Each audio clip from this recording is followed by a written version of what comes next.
Hey, welcome back to the Veteran Coach. Today we're doing a very quick video on how to certify for your military discount for Verizon Wireless.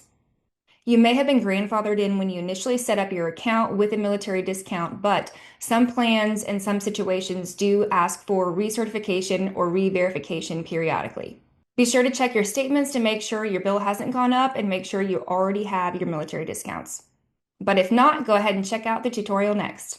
All right, first things first, you're going to start off on ID Me. Make sure you're logged in. If you don't have an ID Me account, make sure you check out my video linked above for how to create and verify. Be sure that your default setting is under Shop and not Government, which is meant for IRS and other purposes. For this video, we're doing Verizon, so I'm going to type in Verizon. Now there's Verizon Personal, Business, and a few other options. I'm going to go ahead and select the first one at the top.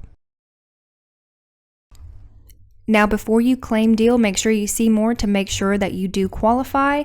Once you select it, it will redirect you to Verizon's website.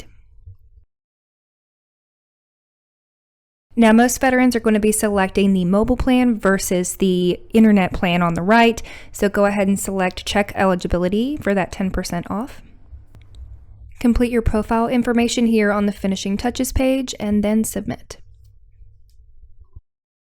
After that, a message should pop up saying you're all set. Make sure you check your email to make sure you have confirmation from them. I did immediately get a confirmation email in my inbox.